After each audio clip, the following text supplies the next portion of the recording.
L'Association nationale des infirmiers du Congo, section Nord Kivu, plaide pour la sécurisation des infirmiers dans la province et ceux de Béni en particulier, une préoccupation soulevée lors de la rencontre des restitutions tenue à Goma après la mission effectuée à Eringeti. Les yeux rivés sur la projection des images de l'attaque de l'hôpital de l'infirmière Katungu par les ADF en début de ces mois en cours, le président de la NIC RDC, Komba Djeko, manque de mots pour qualifier ces atrocités de ces terroristes ougandais sous cette formation médicale. C'est un sentiment de tristesse et de révolte en même temps, parce qu'il n'y a que la bestialité qui peut réaliser de telles choses. L'infirmière était en plein service, on l'a abattu en plein service. On a saccagé l'hôpital, on a saccagé le camp des infirmiers. Eh bien, nous allons d'abord diffuser l'image de cette infirmière emparée dans le monde entier. Et il faut ériger un monument à cet endroit-là où on l'a enterré, c'est sa parcelle.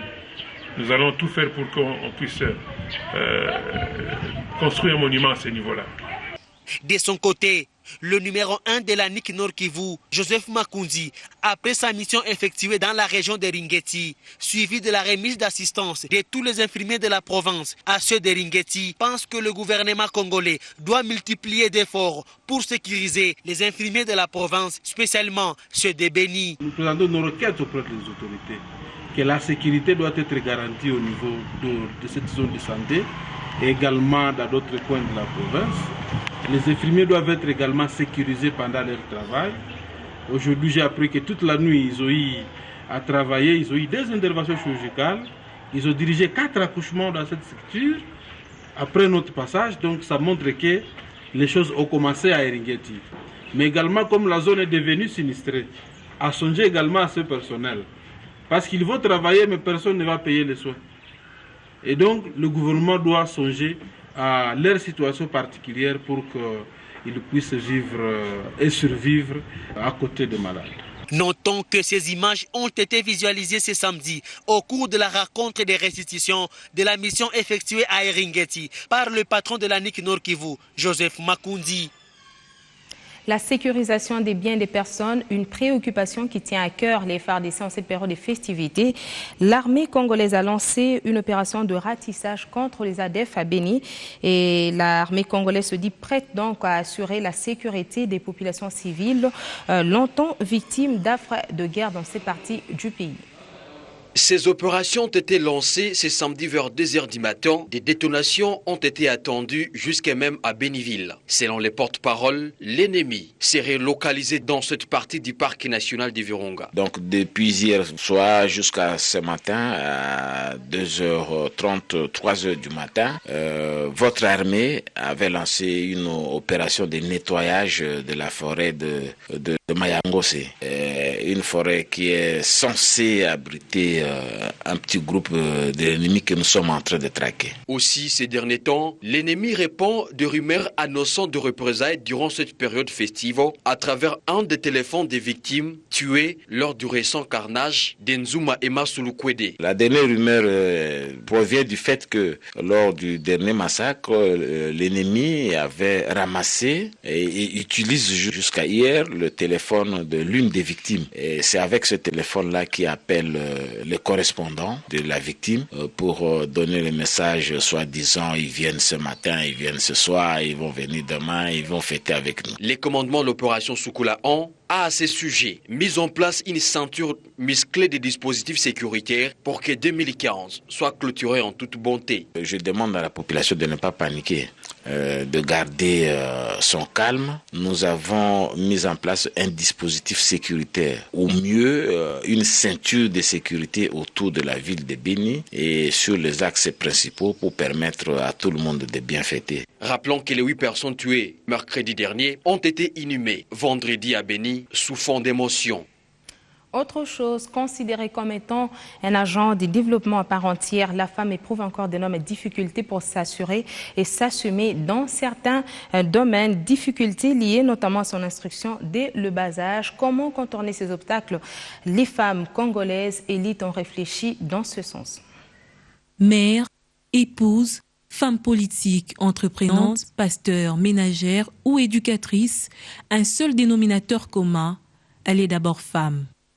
Dans la quête de son acceptation, la société lui reconnaît des concepts. Ces moments doivent être consacrés à l'évaluation sur l'implication de la femme dans le processus du développement du pays. Une implication qui n'est sans doute pas facile suite aux difficultés liées à l'accès à l'éducation et à l'information des femmes. Et c'est vrai qu'on a besoin de cette autonomisation parce que nous voyons souvent, nous les femmes, qui avons étudié, alors que la plus grande masse, c'est celle qui n'a pas étudié et qui se débat au quotidien pour pouvoir faire avancer les choses, pour entretenir le foyer. Les femmes aujourd'hui, c'est vrai qu'il y a encore beaucoup d'efforts à fournir, mais il faut également savoir que la pauvreté touche en premier lieu les femmes. Donc, là où on a besoin, par exemple, d'un profil X, il s'entend par moment qu'il n'y ait pas beaucoup de femmes ou qu'il n'y ait pas de femmes qui répondent à ces profils-là. Quand je vois que les femmes sont encore restent encore dans cette lutte-là, faire des lobbying, des plaidoyers et tout, on va voir telle autorité, on va demander ceci, et c'est comme si elles sont derrière des mesures de grâce. Mais moi je me dis qu'elles ne devraient que recourir à la Constitution dans son article 14 qui promet au fait que le pouvoir public promet à toutes les femmes l'élimination de toutes les barrières par rapport à la discrimination. Au regard de toutes ces pesanteurs sociales, la femme doit s'assumer en s'instruisant car l'éducation reste un atout majeur pour son épanouissement. Je crois que nous devons mettre un accent sur l'éducation parce que c'est l'éducation qui est la base. Même si aujourd'hui, il y a des quotas qui sont institués, mais si les filles ou les femmes ne sont pas compétentes, si elles ne sont pas compétitives, il n'y aura rien. Et moi, j'insiste beaucoup sur la méritocratie. Donc, je recommande vraiment aux femmes, si elles en ont l'opportunité, d'étudier le plus possible, de se former, d'apprendre le plus possible pour qu'elles soient suffisamment outillées pour affronter la modernité, pour affronter le monde qui évolue maintenant, afin qu'elle soit le plus efficace possible. Si, dans la société, la femme éprouve des difficultés pour s'épanouir, au sein de la famille, elle reste la cheville ouvrière. Lorsqu'on regarde les ménages, souvent ce sont les femmes qui prennent en charge les ménages.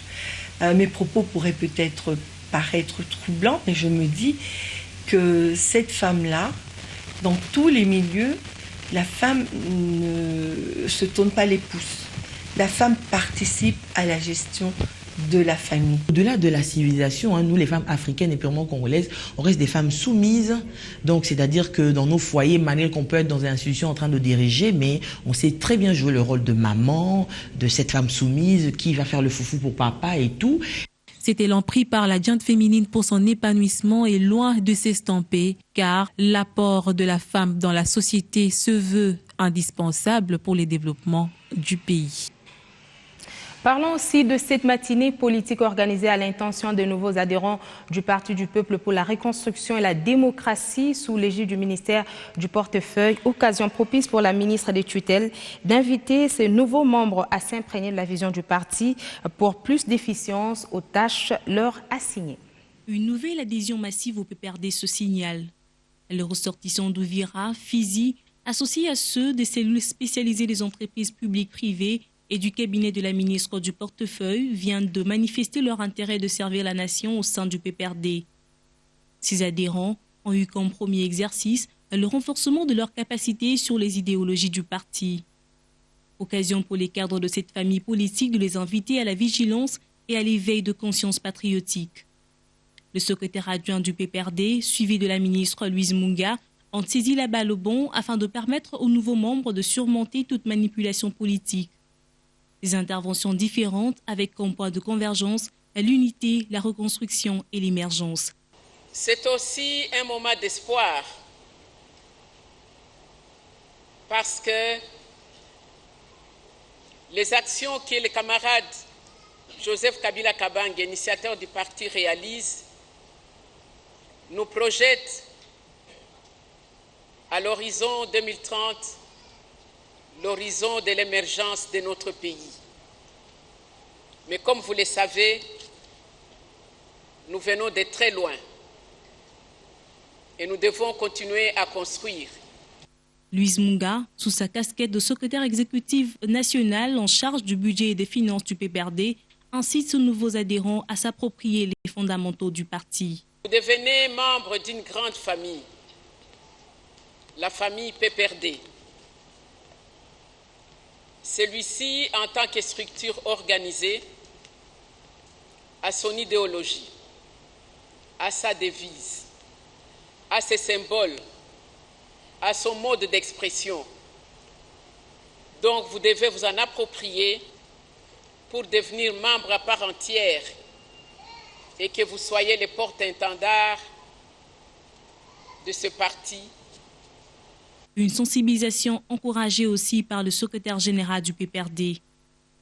Les cadres à moi dans le parti, dans le renouveau du PPRD, sont des cadres organiques, en phase avec les structures sociales, en phase avec une dynamique qui réveille les masses populaires pour le faire converger vers notre parti politique. Et en cela, Madame Louise Munga est un prototype. Au marqué d'une pierre blanche, Henri Movasakani a procédé à la remise des cartes aux nouveaux membres.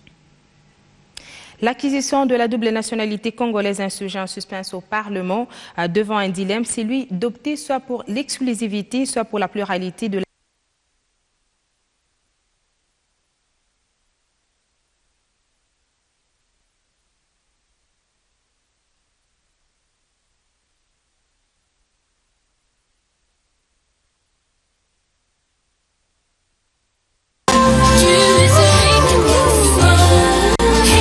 relancer les débats sur la double nationalité en suspens au Parlement. L'ouvrage a été porté sur fonds baptismaux devant un parterre d'invités, hommes des sciences et personnalités politiques. Il y a plus ou moins 10% des Congolais qui vivent à l'étranger et qui contribuent à l'économie nationale à près de 9 milliards de dollars. Ça veut dire plus ou moins 45% de son PIB. À ces Congolais-là, malheureusement, on interdit d'être Congolais. Et nous voulons impérativement que cette problématique de la double nationalité qui est devenue un fait de société soit résolue en y apportant une thérapeutique juridique appropriée. Et donc nous souhaitons sincèrement, au travers du plaidoyer que nous avons formulé au sein de l'ouvrage, que dans les jours à venir ici, l'article 10 de notre Constitution soit adapté aux réalités de la société actuelle. Coulée sous forme d'ouvrage, cette réflexion se dégage comme un plaidoyer qui trouve déjà un assentiment auprès des lecteurs. Et aujourd'hui, il n'y a plus d'arguments, il n'y a plus de raisons pour que l'on ne puisse pas aujourd'hui laisser les gens aller et venir. Nous sommes dans la mondialisation. Une première publication pour Constant Moutamba qui annonce la présentation de 2 autres ouvrages au cours du premier trimestre de l'an 2016. Des documents dont l'un devra tabler sur l'expérience de la Cour constitutionnelle. L'organisation non gouvernementale 5 minutes avec Jésus a tenu sa 2e édition de la conférence évangélique via Facebook ce samedi 26 décembre à Kinshasa. Le thème de cette année est « Moi aussi ». Le jeune ainsi que certains hommes et femmes de Dieu de la capitale associés à ceux du continent ont été conviés à cette cérémonie. Célébration de Jésus-Christ avec la jeunesse quinoise sur l'initiative de l'association 5 minutes avec Jésus. La 2e édition a choisi comme thème « Moi aussi ». Moi aussi, c'est l'implication de tout le monde. Il faudrait que les jeunes s'élèvent. Pourquoi? Je dois avoir la saleté devant la maison. Je dois dire non, ce n'est pas mon problème, c'est le problème du gouvernement. Pourquoi je dois, au lieu de faire quelque chose pour moi, pour mon pays, pour l'église, pour le Seigneur, on dira que non, l'évangélisation c'est pour le pasteur. Ce n'est pas pour moi. Il faudrait qu'on s'élève. Le Seigneur a besoin de jeunes dynamiques. Et nous voulons créer cette dynamique au milieu des jeunes pour que l'évangile du salut soit véhiculé. C'est pourquoi on veut rendre chaque jeune impliqué.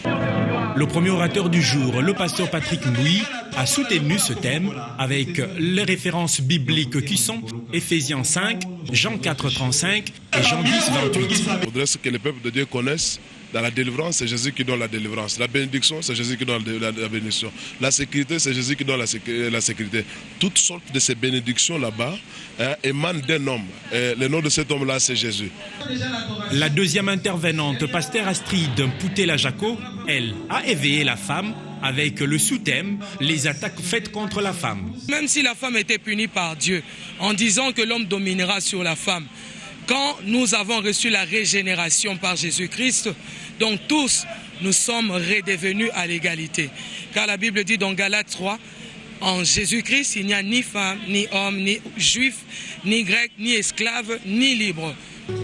Pour la jeunesse, elle aussi doit se prendre en compte pour changer les choses, a affirmé mademoiselle Esther Kazadi.